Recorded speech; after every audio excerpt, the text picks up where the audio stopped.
బుధాదిత్య యోగం. వసుదేవసుతం దేవం కంసచాణూరమర్దనం దేవకీ పరమానందం కృష్ణం వందే జగద్గురుం. జగదేక వీరుడైనటువంటి అర్జునుడు వారికి జగద్గురు అయినటువంటి శ్రీకృష్ణ వారి పరమాత్మ యొక్క పాదపద్మాలకు మనం నమస్కారం చేసుకుందాం. మరి ఈ బుధాదిత్య యోగాలు అంటే ప్రబలమైనటువంటి యోగం ఇది. యోగాలన్నింటిలో కూడా గజకేసరి యోగాన్ని చూసాం మనము, మాలవ్య యోగము, హంసతూలిక, తల్పం పైన ఉండేటటువంటి హంసమాలిక యోగం, ఇలా ఎన్నో రకాల యోగాలు మనం చెప్పుకుంటాం రాజయోగాలని. వాటిల్లో మొట్టమొదటిది, అన్నిట్లకంటే ఎక్కువైనటువంటిది, చాలా గౌరవప్రదమైనటువంటిది అంతా కూడా బుధాదిత్య యోగం.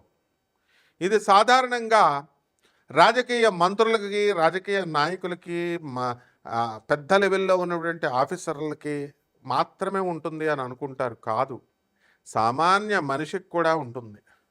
అంటే మీరు ఎక్కడికి వెళ్ళినా సరే, రారా బాబు, వీడొచ్చాడేంట్రా బాబు అని అనుకోకుండా రండి గురుగారు రండి అని పిలుస్తారు. చూసారా? వాళ్ళకి ఎక్కడికి వెళ్ళినా సరే రాజా లాంఛనాలతోనే వాళ్ళ కార్యక్రమాలు అన్నీ కూడా మనకి జరుగుతూ ఉంటాయి. దీన్నే బుధాదిత్య యోగం అంటారు. అంటే ఏంటంటే రవి బుధుడు ఇద్దరూ కలిసి చక్కగా మనకి 25వ తేదీన మే నెలలో మనకి వీళ్ళిద్దరూ కూడా కలవబోతున్నారు. మరి వృషభ రాశిలో పట్టేటటువంటి ఈ యొక్క బుధాదిత్య యోగం ఈ 12 రాశుల వారికి కూడా అనేక రకమైనటువంటి మార్పులను తీసుకొస్తుంది. మనం విడివిడిగా ఏ ఏ రాశులకి ఏం తీసుకొస్తుందో చెప్పుకుందాం. అయితే ఈ బుధాదిత్య యోగం వల్ల లాభాలు ఏమిటండి అంటే, ఇప్పుడు చాలామంది ఒకే క్లాస్లో చదువుకుంటారు, గవర్నమెంట్ టెస్టులు రాస్తారు, మరి ఒకళ్ళే సెలెక్ట్ అవుతారు. ఒక కలెక్టర్ గానో, ఒక ఇంజనీర్ గానో ఏదో. ఇది బుధాదిత్య యోగం. మరి ఎంతోమందికి కోట్ల కొద్దీ రూపాయలు ఉంటాయి, వాళ్ళంతా కూడా కాలినడకన నడుస్తారు. అంటే వాళ్ళు ఏమీ లేకపోయినా సరే కార్లు కొంటారు. ఎందువలన? మీకు బుధాదిత్య యోగం. ఇప్పుడు మన చుట్టుపక్కలే ఉన్నటువంటి ప్రపంచ ప్రఖ్యాత జ్యోతిష్కులు ఉన్నారు. గురునాథ్ శర్మ గారు, మా వేణు అంటే వేణుస్వామి కాదండి, మామూలు వేణు. మరి అలాగే చక్కగా చాలామంది, అనంత శర్మ, వీళ్ళంతా కూడా అసలు కోట్లాది రూపాయలు ఉన్నాయి వీళ్ళ దగ్గర. అయినా సరే మామూలుగా సింపుల్గా ఏం తెలియని అమాయకుల్లాగా బైకుల మీద వస్తూ ఉంటారు.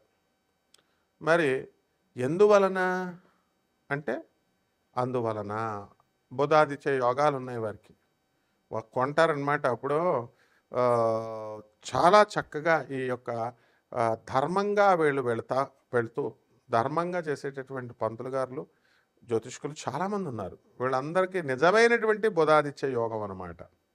కాబట్టి బుధాదిత్య యోగం, బుధుడు మనకి మిత్రక్షేత్రంలో ఏర్పడుతుంది.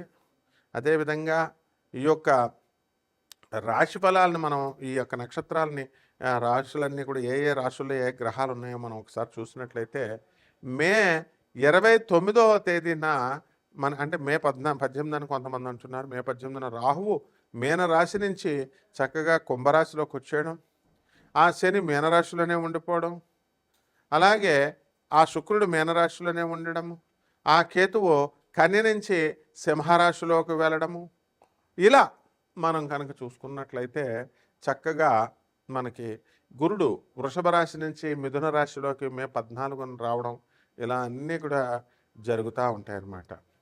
మరి చంద్రబాబు నాయుడికే ఆస్థాన సిద్ధాంతి, టీడీపీలో మరి ఆస్థానం చేసినటువంటి, పంచాంగ శ్రవణం చేసినటువంటి మా నాయకంటి మల్లికార్జున శర్మ గారు, మరి కాలేజీలనే ఒక ఊపేసి వారానికి 2 వీడియోలు చొప్పున మొత్తం 8 వీడియోలు దడ్డలాడిస్తున్నటువంటి లేడీ లెజెండరీ మరి మా హరిరఘుప్రియ మేడం గారు, వీళ్ళంతా బుధాదిత్య యోగాలనే పుట్టారు. అందరూ కూడా అసలు మామూలుగా యోగం అంటే వాళ్ళ కాళ్ళ దగ్గరికి వచ్చేస్తాయి అన్నీ కూడా. అందువలన ఏది కోరుకుంటే అది, ఎగ్జాంపుల్స్ కింద మీకు ఎందుకు చెప్తున్నానంటే, అందరూ మీకు తెలిసిన వాళ్ళని. ఇప్పుడు బయట బోల్డ్ ఎంతమంది ఉంటారు. ఇప్పుడు ఒక మోడీ గారు ఉన్నారండి, బుధాదిత్య యోగం. తర్వాత చంద్రబాబు నాయుడు గారు ఉన్నారు, బుధాదిత్య యోగం. కార్లు కొనుక్కుంటున్న ప్రతి ఒక్కళ్ళు బుధాదిత్య యోగమేనండి. మరి అలాగే బిల్డింగ్లు ఉన్నాయి, ఇళ్ళు, డబ్బులు లేకుండానే ఇళ్ళు, ప్రజెంటేషన్స్ మీద ప్రజెంటేషన్స్ వచ్చిన వాళ్ళందరికీ కూడా బుధాదిత్య యోగమే. మరి ఎంతమంది ఏడ్చినా, ఎంతమంది ఏం చేసుకున్నా మా వేణుస్వామి రాయల్స్ కార్లో నేను వస్తున్నాను, నాకు ఫామ్ హౌస్ ఉంది అని మళ్ళీ చెప్తున్నారని పొద్దున్న ఒక ఆయన రైల్వేలో వచ్చిన ఆయన నాకు చెప్తున్నాడు, లోకో పైలట్. అవును, మరి అది బుధాదిత్య యోగమే. పూర్వజన్మల్లో ఎన్నో పుణ్యాలు చేశారు వీళ్ళంతా కూడా. అందువలన బుధాదిత్య యోగాలు. అందువలన ఎప్పుడైనా సరే మనం పూర్వజన్మ పుణ్యాన్ని బట్టే వస్తుందన్నమాట ఆ యొక్క రాశి ఫలాలు అనేటటువంటిది. అందువల్ల మనకు అవకాశం లేదేమో, మనకు బుధాదిత్య యోగం లేదేమో అని మీరు ఏది మదన పడద్దు. బుధాదిత్య యోగం లేకపోయినా సరే తెప్పిస్తాం. అదే మన ముల్లపూడి స్పెషల్. వింటున్నారా? కాబట్టి నిరాశపడకండి. మీరు అందరూ కూడా బుధాదిత్య యోగానికి ట్రిక్స్ చెప్తాం మనం, ట్రిక్స్. అండ్ మా స్టూడెంట్స్ అడుగుతారండి, ఎంసెట్లో మాకు ఫస్ట్ ర్యాంక్ ఎలా రావడం? Short cuts, short term course, తక్కువ టైంలో ఐఐటీని కొట్టాలా, నీట్ కొట్టాలా. ఆ కాలం వడ్లమూడి రత్తయ్య గారి కాలం నుంచి మేము చెప్పుకుంటూ వస్తున్నాం. మేము స్టూడెంట్స్గా ఉన్నప్పుడే. మాకు తెలీదా ఎంసెట్లో ట్రిక్స్? అట్లాగే ఈ జ్యోతిష శాస్త్రంలో మా గురుదేవులైనటువంటి మధుర కృష్ణమూర్తి శాస్త్రి గారు, మరి వారి యొక్క అనుగ్రహంతో ఎంతోమంది మా గురుగారు అయినటువంటి ఇకిరాల వేదవ్యాస గారు ఐఏఎస్ పిహెచ్డి వారు, ఎంతమంది గురువులను మేము సేవించుకున్నాం. వాళ్ళందరి ఆశీర్వాద భిక్షతో మరి మీ అందరికీ నేను చెప్తున్నాను, కంపల్సరీ మీ అందరికీ కూడా బుధాదిత్య యోగం పట్టడానికి చక్కటి చిట్కాలు చెప్తాం. ఖర్చు లేనటువంటివి, డబ్బులు అవసరం లేనటువంటివన్నీ కూడా ఈ ముందుగా ఈ 12 రాశుల మీద ఎలా ఈ బుధాదిత్య యోగం ప్రభావం చూపిస్తుందో చూద్దాం. మిథున రాశి. ఈ మిథున రాశిలో అందరూ కూడా మరి అర్జునుడు అంటే పార్థులాగా అయిపోతారనమాట. అంతా కూడా మనకి చక్కగా సాఫ్ట్వేర్ ఇంజనీరు మన పార్థు ఎంత డిసిప్లిన్ అంటే ఒక ఐకాన్ అనమాట ఆయన అందరికీ, మిథున రాశి వాళ్ళందరికీ. కాబట్టి మిథున రాశిలో మనకి బుధాదిత్య యోగం పట్టిందండి. కాబట్టి ప్రభుత్వం నుంచి వ్యయ స్థితిగతుడైనటువంటి రవిగ్రహ ప్రభావం వలన మనకు ప్రభుత్వం నుంచి రావాల్సినటువంటి ఈ యొక్క బకాయిలు ఏవైతే ఉన్నాయో అవన్నీ కూడా కొద్దిగా రావడానికి ఆలస్యం పడతా ఉంటాయి. అయినప్పటికీ కూడా వాహనాలు కొంటారు మీరు. అసలే ఈ యొక్క కేతువు దూసుకెళ్ళిపోతున్నాడు. మీకు బ్రహ్మాండమైనటువంటి విదేశీ యానం పట్టేస్తుంది. విదేశీ యోగాలు మీరు కావాలనుకున్న వాళ్ళందరికీ కూడా విదేశాల్లోకి మీరు వెళ్ళిపోవడం జరుగుతుంది. అలాగే ఈ యొక్క విద్యార్థులు బ్రహ్మాండంగా మరి చదివేటటువంటి వాళ్ళు ఇప్పుడు జన్మంలో ఉన్నటువంటి గురుగ్రహం మే 14 తర్వాత ఆ గురుగ్రహ ప్రభావం వలన ఎక్కువగా చదవాల్సినటువంటి అవసరం ఉంది. మరి ఈ యొక్క విద్యార్థులు ఎవరైతే ఉన్నారో మరి వాళ్ళందరూ కూడా చదువు వస్తుందో లేదో కానీ ఏజ్ వచ్చేసరికి మీసాలు మాత్రం వచ్చేస్తాయి అందరికీ. కాబట్టి విద్యార్థులు కాన్సన్ట్రేషన్ చేయండి. లవ్ మ్యారేజ్లు లవ్లు అని చెప్పి వెళ్ళకండి. అదేవిధంగా రైతుల దగ్గరికి వచ్చేసరికి రైతులు మరి బ్రహ్మాండంగా పండించడం అనేటటువంటి జరుగుతాయి. మే 18, 2025 సంవత్సరం తర్వాత ఇంకా బ్రహ్మాండంగా మీరు సాధించడం అనేటటువంటిది జరుగుతాయి. ఇకపోతే ఈ యొక్క మిథున రాశి వారికి అత్తగారి పీడ పోయింది, ఆడపడుచు పీడ పోయింది అనేటటువంటి సంతోషంలో కొంతమంది ఉంటారు. ఎందుకంటే అదే కోరుకున్నారు ఎక్కువ మంది మిథున రాశి వాళ్ళు.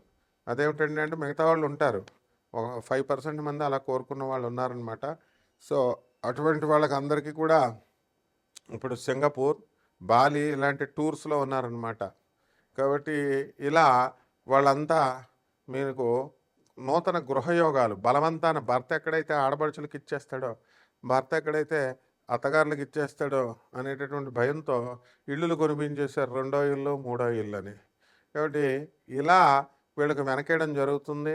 మన ధర్మశాస్త్రం చెప్పినటువంటి ప్రకారము 10% ఆఫ్ ద ఇన్కమ్ని, మీకు వచ్చేటటువంటి ఇన్కమ్ని దానం చేయాల్సినటువంటి అవసరం ఉంది. ఇవన్నీ కూడా మీరు చేయాలి. చేయకపోతే మీ గ్రహాలు ఇంక్రీజ్ అవ్వవు, మీకు ముందుకు వెళ్ళవు. కాబట్టి జాగ్రత్తగా చేసుకోండి. మరి అలాగే పరిహారాల దగ్గరికి వచ్చేసరికి చక్కగా ఈ మిథున రాశి వారికి మరి మనకి కేతుబలం చాలా బాగుంది. మరి ఏమి అంటే మనకి గురుగ్రహం ఇంకా బలపడాల్సినటువంటి అవసరం ఉంది. కాబట్టి గురు జపం చేయండి, గురు స్తోత్రాలు చదవండి. గురువుకి కిలోంపావు శనగల్ని, తర్వాత పసుపు రంగు వస్త్రాలను ఇచ్చి పేద బ్రాహ్మణులకి గురువారం నాడు ఉదయం తెల్లవారుజాము 3 గంటలకి మీరు దానం చేసుకోవాలా.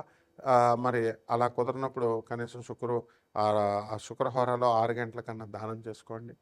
మరి దశమహావిద్యలో ఒకటైనటువంటి కమలాత్మిక అమ్మవారి యొక్క హోమాన్ని మీ ఇళ్లలో జరిపించుకోవడం ద్వారా, తారాదేవి యొక్క హోమాన్ని మీ ఇళ్లలో జరిపించుకోవడం ద్వారా ఏదో ఒకటి సరిపోతుంది, బ్రహ్మాండంగా ఉంటుంది. శుభమస్తు.